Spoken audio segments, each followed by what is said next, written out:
I'm going to talk to you about how to improve your sight reading. This is the great weakness, Achilles' heel even, of many guitar players. Sight reading and notation are having a bit of a hard time these days.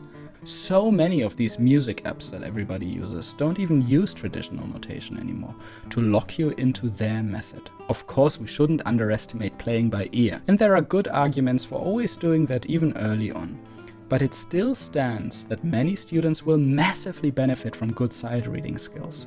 In classical music, that's absolutely no question. You're gonna be a whole lot faster, especially with more complex music.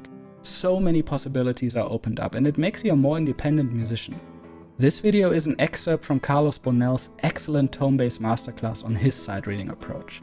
If you start a free 2-week trial, you gain instant access to the full 34-minute lesson, as well as hundreds of other masterclasses with some of the best players and teachers in the world. Regular live streams, a supportive community of fellow guitarists, practice plans, sheet music and workbooks on all kinds of topics.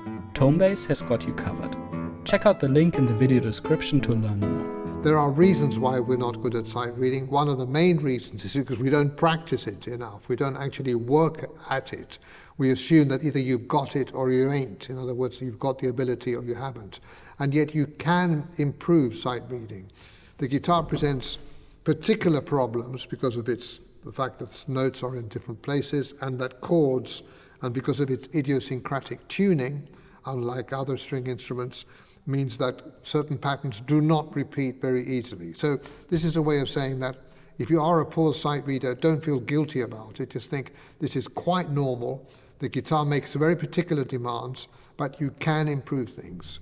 I'm actually going to go through something which is slightly high risk because I've put myself on the line, which is I am going to take a piece of music which I've only literally seen 2 minutes ago, not more than 2 minutes. And we're going to treat this like a sight reading exercise. Okay, sight reading. What is sight reading? Let's first get this right. Sight reading can either be at its peak, a situation where you pick up a piece of music which you've never seen and play it full speed perfectly. Now, that is the envy of everybody. It can be done, and you can reach for that eventually if you work at that skill. But sight reading is also something which can be looked at as a little bit more calmly, something that you can learn you can play a piece and get it to sound good within 2, 3, or 4 read-throughs. In other words, you can think of sight reading as being a sort of speeded up process of learning. Give yourself 3 or 4 times to play it through to get it to a really good standard, and there is a procedure which I'm going to show you how to do that. I learned some of this from my work as in the recording studio, where very often I have turned up, like many other musicians who turn up to recording sessions, and find that the music has not been sent to me before. I've never seen it. You've got 10-15 minutes while they set up to actually look through it, and then you have a couple of rehearsals before the red light goes on and you record. And this is, of course, a highly skilled thing, and guitarists nowadays who can read and put a piece together like that within 20 minutes and who can play in different styles, whether it be classical, jazz, and if they can improvise to some extent, are still nowadays the most successful at their work and earn a really good living. Now, you as adult learners maybe are not interested in that, but you may indeed be interested in developing the reading skills. So just bear in mind that this is something which I've learned to some extent in having to do that. Also, I was greatly helped by the fact that I was quite a good reader as a teenager in any case. So I didn't start from a zero base at all. But when I went to study at the Royal College of Music in London, I was very lucky that John Williams, the guitarist, was teaching there during that brief period that he was professor at the Royal College of Music. And of course, John showed me what a wonderful reader he was. And that led to all sorts of things, including the fact that we did some concerts together, and we did a recording called John Williams and Friends, and we toured with that. And part of that was due to the fact that I was able to read quite quickly, and he spotted that I was quite a good reader. But what I learned from John was things which I'm going to show you now.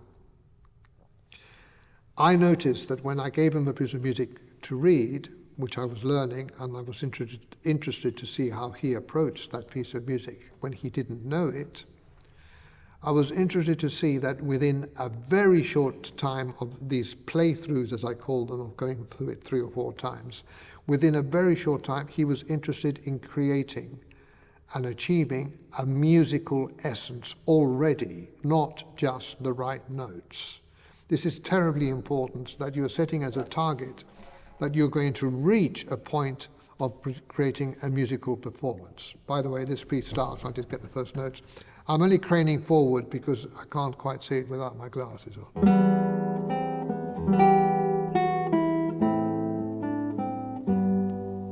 So that's quite interesting. This is a piece by Merz and Adagio, which I have to admit I have not seen before until a couple of minutes ago. That's what we're going to look at, and you yourselves could actually look at the same piece. I'll tell you what piece it is in a little while. I'm going to start that again, show you.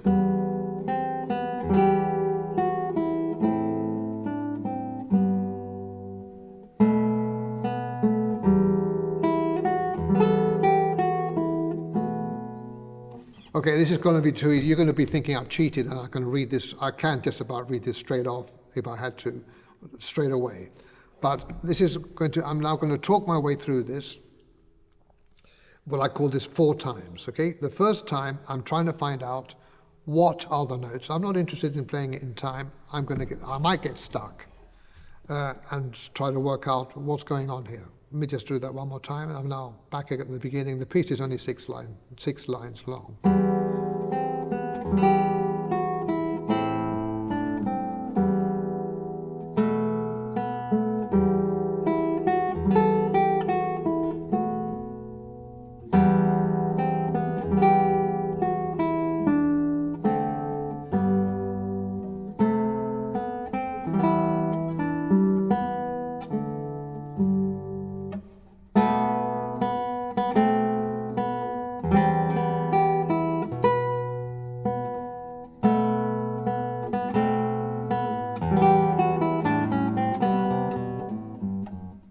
Okay, I'm going to stop there because this is going too well. I should be making more mistakes to make it clear what's actually happening.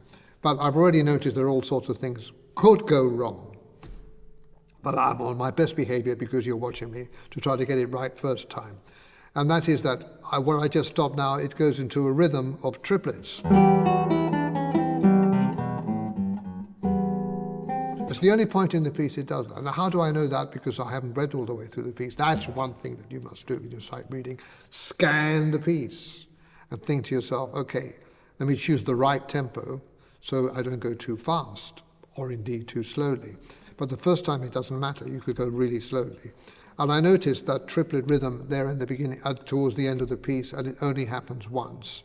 And that could catch you out because you still, even though it's the first time you're doing it, you're trying to get it right. There are all sorts of accidentals there, by the way. So I'm stopping to look at them. Okay. So D natural, C sharp, C natural, okay, it's all chromatic, and then echoed in the bass.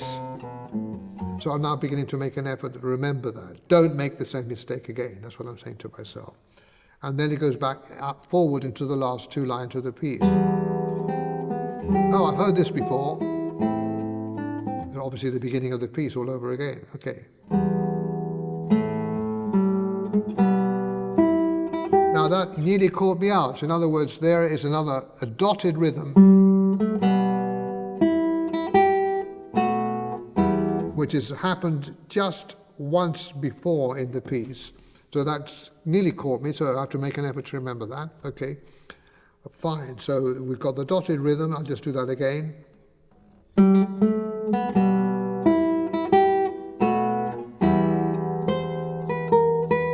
Okay, that caught me out. That's good, isn't it? So crossing the line into the last line. I didn't quite react quickly enough. 2 B's in a row. So we've got that dotted rhythm again. You may find it difficult to get these rhythms right. So let me go on reading to the end of the piece. The first time you're just trying to get through the piece, see what happens.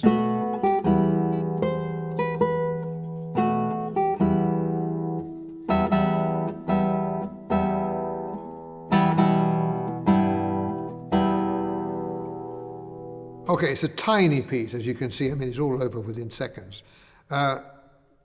You've now played it through the first time. Let's now just guess that you've got a little stuck on some of those rhythms. There was various rhythms. There's the triplet rhythm, and there's also the dotted quaver. So you may think, how do I work that out? How do you work out rhythms? This has taken us into a little digression. Metronome always helps, of course, to establish a strong basic beat. So if my foot is the metronome, it's going.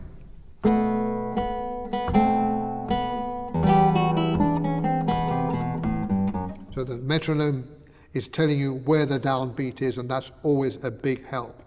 Same as the dotted rhythm which follows. Right, so let's assume now you've played it through one time. You may have made a few hesitations and mistakes. You may have made a few hesitations on the rhythm and the sudden changes. But you've got through it first time. You may also have not hit the right notes right at the end when they went the high note. It may have taken you a second to realize that that was a high E. So all these things are in your mind. You think, okay, remember the triplet rhythm. Remember the dotted quaver rhythm. Remember the high E. Okay, I'm now going to play it second time. Remember, we've got setting ourselves 4 times. Second time, I'm simply trying to see whether I can remember what went wrong the first time to try to not repeat the same error. It's an exercise of memory as well, okay? So again, I'm going to crane forward. It's just like slightly out of my easy reading reach, and we're doing that because of the camera, so you can see what I'm doing. So that's why I'm craning forward. Here he goes again.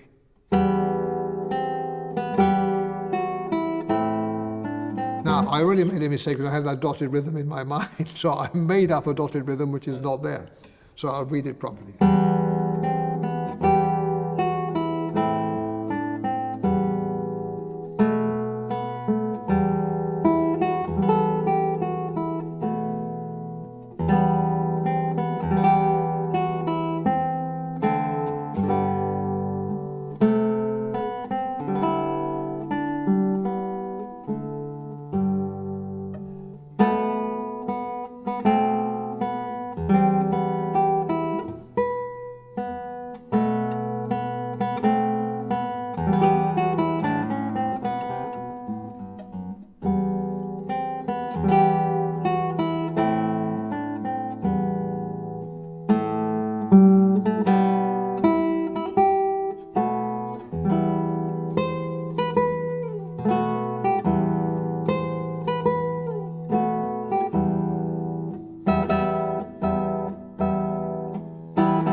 Just about went perfect. I think there was a misreading of one note, which I didn't quite read properly.